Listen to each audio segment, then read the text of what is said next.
ये जो लोग आए हैं कि भारत के संविधान को बचाना चाहते हैं, लाल किताब लेकर कुछ घूम रहे हैं। अब इन्होंने जब इनकी सरकार थी तो कभी तो भारत के संविधान को स्थापित नहीं किया, कभी भारत के संविधान को इम्प्लीमेंट नहीं किया। अब सवाल ये है कि क्या ये लोग लड़ाई लड़ेंगे बाबा साहब डॉक्टर अम्बेडकर के लिए? क्या ये लोग संसद में आवाज उठाएंगे कि जो बाबा साहब डॉक्टर अम्बेडकर की ऐतिहासिक मूर्ति थी उसको वहीं स्थापित किया जाए? डॉक्टर अम्बेडकर के संविधान को बचाना चाहते हैं, और जब देश की महान जनता ने इनको जवाब देने का काम किया तो देश के प्रधानमंत्री मोदी जी ने पहले दिन ही भारत के संविधान को सर पर लगा लिया। तो ये क्या है? ये नाटक नहीं तो क्या है? ये किया तो भारत के लोग, बाबा साहब डॉक्टर अम्बेडकर के मानने वाले लोग, उनके अनुयायी, भारत की महिलाएं आपको माफ करने के फिर मूड में नहीं। आज भी 4 बसें भर के गई युवाओं की। देखिए, हम जैसे बच्चे भी थे, बुजुर्ग तो खुद ही जाके बैठ के बस। हाँ, तो ये जो वही बुजुर्ग हैं जिन्होंने आंदोलन किया था, ये वही बुजुर्ग। ये बुजुर्ग अगर घरों से निकल जाए, जो रिटायर्ड जितने भी बुजुर्ग हैं समाज के, वो घरों से निकल जाए और अपना जो पुराना जो इनका जुनून था उस जुनून को स्थापित कर लें, तो देश में हम लोग इस देश में संविधान को स्थापित कर पाएंगे। 26 जून है, जंतर मंतर पर हूँ। आज बहुजन समाज ने कॉल की थी, बाबा साहब की प्रतिमा अम्बेडकर संसद भवन से हटाई गई है। मेरे साथ एडवोकेट सुजीत सम्राट है, प्रमुखता से अपनी बातें ऐसे विषयों पर वो रखते आए हैं। सुजीत, पहले तो बताइए कैसे देखते हैं इस मामले को? देखिए, इस मामले के पीछे एक बहुत बड़ी साजिश है जी। ये जो स्टैचू बाबा साहब डॉक्टर अम्बेडकर का, ये ऐतिहासिक स्टैचू है जी। ये आम स्टैचू नहीं है बाबा साहब डॉक्टर अम्बेडकर का। इस स्टैचू के लिए हमारे जो बुजुर्ग लोग हैं उन्होंने आंदोलन किया, जेल भरी आंदोलन किया। जेलों में महिला भी गई, वहाँ पर महिलाओं ने, जो गर्भवती महिला थी गई थी, उनके बच्चे भी पैदा हुए। ये ऐतिहासिक मूर्ति है, ये इस देश के अम्बेडकर वादियों के लिए गौरव था। यहाँ पर 14 अप्रैल को लाखों करोड़ों लोग आते हैं बाबा साहब डॉक्टर अम्बेडकर के जन्मदिन को सेलिब्रेट करने के लिए। उस ऐतिहासिक मूर्ति का दर्शन करते हैं और वहाँ से प्रेरणा लेते हैं कि हम भी बाबा साहब डॉक्टर अम्बेडकर जैसा बनेंगे, अपने बच्चों को बाबा साहब डॉक्टर अम्बेडकर जैसा बनाएंगे। ये बाबा साहब डॉक्टर अम्बेडकर की विचारधारा को इस देश में कमज़ोर करना चाहते हैं। वैसे तो बाबा साहब डॉक्टर अम्बेडकर के नाम पर ये राजनीति करते हैं, मूर्ति पर माला चढ़ाते हैं, पर बाबा साहब डॉक्टर अम्बेडकर के विचारों पर ताला लगाने का काम करते हैं। ये अम्बेडकरवादी लोगों को, इस देश की महिलाओं को, इस देश के कमेरे लोगों को, इस देश के किसानों को, इस देश के मानवतावादी लोगों को, वैज्ञानिकवादी लोगों को, संविधानवादी लोगों को समझना चाहिए ये सरकार बाबा साहब डॉक्टर अम्बेडकर के भारत का, जो सपनों का भारत है, उसको ख़त्म करना चाहिए। ये आप आरोप लगा रहे हैं, सरकार कह रही है हमने अरबों रुपए के संग्रहालय, अम्बेडकर इंटरनेशनल, 26 अलीपुर, कई 100 करोड़ रुपए लगाकर बना दिए हैं। हिंदू मिल की ज़मीन खरीद ली है, विदेशों में बाबा साहब की ज़्यादा पढ़े लिखे बैठे वो सब उन्होंने खरीद लिए। इतने बड़े काम उन्होंने कर दिए। अभी मैंने एक शब्द बोला था कि मूर्ति पे माला, विचारों पे ताला। अगर बाबा साहब डॉक्टर अम्बेडकर इतने ही प्यार करते हैं तो 2017 में संसद मार्ग पर भारत के संविधान की प्रतिलिपियों को जलाने का काम किया, मगर देश के प्रधानमंत्री चुप रहे। He was the silent. बिल्कुल, कोई बयान नहीं आया। 2017 में उन्हीं के MP ने, अनंत कुमार हेगड़े ने बोला, we are here to change the constitution of India. 2014 में जब आए थे तब भी उन्होंने 2017 में बोला, ये ओपनली स्टेटमेंट दिया, मगर देश के प्रधानमंत्री ही वाज द साइलेंट, वो चुप रहे। 2023 में देवर राय ने बोला कि भारत के संविधान को रीराइट कर देना चाहिए, मगर भारत के जो प्रधानमंत्री वो चुप रहे। और 2024 में जब आम चुनाव आया तो उन्होंने ओपनली बोल दिया कि हमें 400 पार करा दिए, भारत के संविधान को बदल देंगे। ये किस मुंह से कहते हैं कि बाबा साहब डॉक्टर अम्बेडकर के भारत का जो उनके सपनों का भारत को बचाना चाहते हैं? ये बाबा साहब डॉक्टर अम्बेडकर के संविधान को बचाना चाहते हैं। और जब देश की महान जनता ने इनको जवाब देने का काम किया तो देश के प्रधानमंत्री मोदी जी ने पहले दिन ही भारत के संविधान को सर पर लगा लिया। तो ये क्या है? ये नाटक नहीं तो क्या है? ये दिखावा करते हैं। उनके शंकराचार्य भी कह रहे हैं कि हम लगा देंगे। ये दिखावा करते हैं, दिखावा। ये भारत के संविधान के अगेंस्ट है। जो भारत का संविधान प्रत्येक नागरिक को सशक्त बनाने का अधिकार देता है, भारत का संविधान इस देश को मजबूत बनाने का जो काम करता है, देश का संविधान जो कहता है be the people of India, हम भारत के लोग, उसको मजबूत करने का काम करता है, उसको एक कमजोर कर रहे हैं। ये तो देखा नहीं, जितने बाबा आते, बाबा कहाँ चले गए? अब जनता के सामने बाबा कहाँ चले गए? तो बाबाओं ने इस देश में जो हंगामा मचाया, तो बाबा साहब डॉक्टर अम्बेडकर के संविधान ने उनका इलाज कर दिया, अम्बेडकरवादियों ने इनका इलाज कर दिया। तो अब अफसोस की बात यह है कि जो अभी ये जो लोग आए हैं कि भारत के संविधान को बचाना चाहते हैं, लाल किताब लेकर कुछ घूम रहे हैं। अब इन्होंने जब इनकी सरकार थी तो कभी तो भारत के संविधान को स्थापित नहीं किया, कभी भारत के संविधान को इम्प्लीमेंट नहीं किया।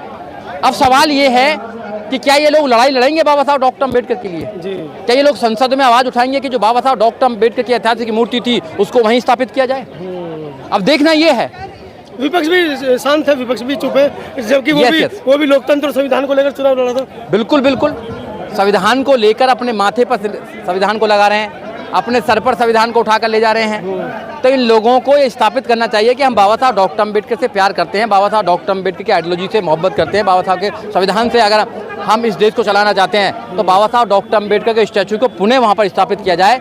नहीं तो इस देश में बड़ा आंदोलन होना चाहिए, बड़ा आंदोलन करके इनको बताना चाहिए कि बाबा साहब डॉक्टर अम्बेडकर के सम्मान में कोई भी अगर तुमने ऐसा काम किया तो भारत के लोग, बाबा साहब डॉक्टर अम्बेडकर के मानने वाले लोग, उनके अनुयायी, भारत की महिलाएं आपको माफ़ करने के फिर मूड में नहीं है। आज भी 4 बसें भर के गई युवाओं की।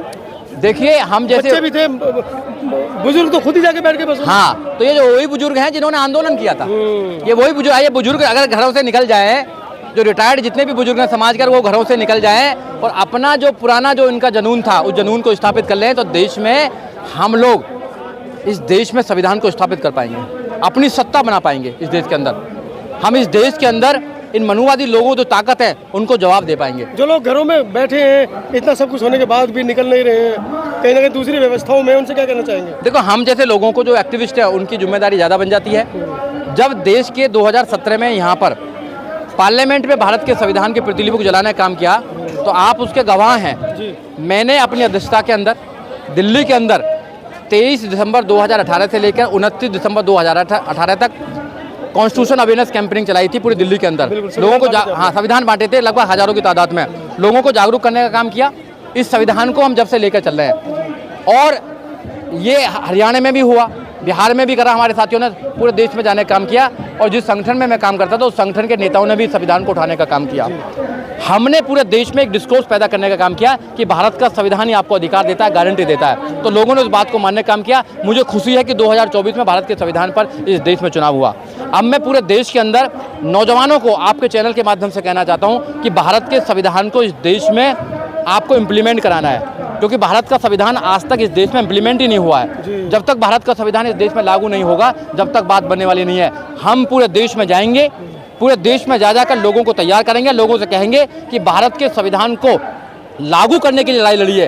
क्योंकि जब से देश आज़ाद हुआ है, जब से संविधान लागू हुआ है, संविधान को सरकारों ने अपनी नीयत, जो इनकी बेईमानी की जो नीयत है, उसके आधार पर इन्होंने लागू नहीं किया है। हमारी मांग है कि भारत के लोग तैयार हों भारत के संविधान को इस देश में लागू कराने के लिए। और जब तक देश में संविधान का लागू नहीं होगा, जब तक बात बनने वाली नहीं है। अगर पूर्ण रूप से भारत का संविधान लागू हो गया तो फिर देश में प्रधानमंत्री को कहने की आवश्यकता नहीं है कि हम 80 करोड़ लोगों को 5 किलो अनाज देते हैं। फिर फ्री की रेवड़ी बांटने की जरूरत नहीं है कि फ्री की रेवड़ी बांट कर वोट लेने का काम कर रहे हैं। फिर देश में जो हत्याएं होती हैं दलितों की, जो माइनॉरिटीज़ की जो हत्या होती हैं, वो हत्या होनी बंद हो जाएंगी। इस देश में कानून का राज हो जाएगा, संविधान का राज हो जाएगा। इस देश में 3 चीज़ फ्री होनी चाहिए, बस, और कुछ फ्री नहीं होनी चाहिए। एजुकेशन फ्री होनी चाहिए, जो फंडामेंटल राइट्स है हमारा। वो तो निजीकरण कर दिया उन्होंने सब। हाँ, निजीकरण, वही मैं कह रहा हूँ। एजुकेशन को फ्री नहीं करना चाहते, जो इंसान को सशक्त बनाती है। बाबा साहब डॉक्टर अम्बेडकर ने कहा है कि एजुकेशन, शिक्षा वो शेरनी का दूध है, जो पिएगा वो दहाड़ेगा, कहीं भी दहाड़ेगा वो। आज हम बोल रहे हैं, आप बोल रहे हैं, शिक्षा के माध्यम से बोल रहे हैं, तो शिक्षा का प्राइवेट कर रहे हैं। शिक्षा में ठेकेदारी प्रथा कर दी है। एक एक आदमी के पास में एक मतलब 100 उनके कॉलेज बना रखे हैं। वो एजुकेशन माफिया बन चुका है। अब नीट का एग्जाम आपने देखा, पेपर लीक हो रहे हैं, एजुकेशन का भट्टा बटा दिया है। तो हमारी मांग है कि एजुकेशन फ्री होनी चाहिए। दूसरा, न्याय फ्री होना चाहिए। इस देश में एक जरा सा अगर कोई आदमी गलती से भी अगर कुछ हो जाता है और पुलिस उसको अपराधी बना देती है, तो 20 साल 30 साल तो उसको न्याय में जाना पड़ता है। आप तो खुद इस पेशे से हैं। हाँ, क्या अच्छा, इसी पेशे के लेकर बात कर लेते हैं। क्या मामला है, क्यों 20-20 30-30 साल तक केस चलते रहते हैं? सरकार की उदासीनता। सरकार ने ऐसा इंफ्रास्ट्रक्चर नहीं बना रखा है, इतने जज नहीं है, कॉम्पिटेंट जज नहीं है। वो एक मानसिकता को लेकर आते हैं कि वो लोगों को न्याय दे सकें। मैं सच्चाई बता रहा हूँ, जहाँ आप न्याय लेने जाते हैं वहाँ न्याय नहीं मिलता आपको केवल डेट मिलती है। आपका शोषण होता है वहाँ पर। आपके पास इतना पैसा नहीं है कि अच्छे अच्छे वकीलों को कर सको, 10-10 लाख 15-15 लाख रुपए आप दे सको आप वहाँ पर। तो जो न्याय है वो फ्री होना चाहिए, गवर्नमेंट की तरफ से होना चाहिए। न्याय को और अच्छा बनाना चाहिए, लोगों का विश्वास न्याय में होना चाहिए, न्यायालय में होना चाहिए। आपने देखा होगा हर शोषण के खिलाफ कहाँ जाता है, मैं कोर्ट में देखूंगा आपको, मगर कोर्ट से विश्वास होने लगा, खत्म होने लगा।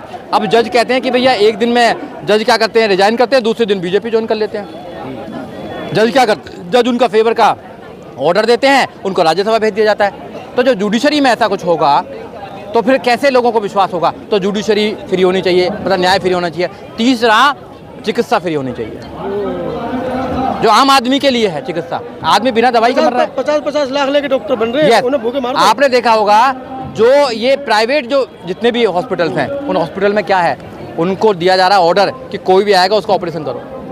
अगर जला सा दर्द भी हो जाए ना, गैस का दर्द भी है, तो ऑपरेशन कर दो, बाईपास कर दो, पैसा बनाओ। बच्चे बिना ऑपरेशन के नहीं होंगे, पैसा बनाओ। तो ये जो चीज़ें हैं ये देश को नुकसान पहुंचा रही हैं, इसलिए सरकारें अच्छी बननी चाहिए, देश की लोगों के भला कर सकें, देश के संविधान को लागू कर सकें। आज की जो सरकारें हैं वो केवल पूंजीपतियों के साथ हैं, वो पूंजीपतियों को आगे लेके आना चाहती हैं, उनको ही व्यापारी बनाना चाहती हैं, चंद पूंजीपतियों को देश की सारी संपदा को देना चाहती हैं।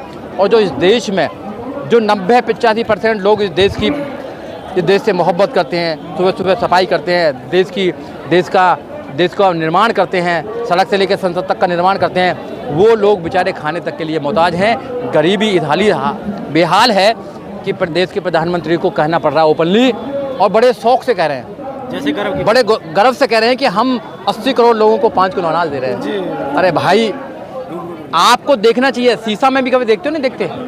कभी अपना चेहरा शीशा में देखते हो आप? जिन लोगों ने आपको प्रधानमंत्री बनाया, आप तो कहते हैं मैं गरीब का बेटा हूं, मुझे प्रधानमंत्री बनने का अधिकार नहीं था। जिस संविधान ने आपको प्रधानमंत्री बनाने का अधिकार दिया, उस संविधान को बदलने का बात करते हो, पर आप साइलेंट हैं। प्रधानमंत्री ऑलवेज साइलेंट, वो हमेशा साइलेंट रहते हैं, और वैसे कहते हैं कि दलितों को मत मारना, मानना तो मुझे मारो।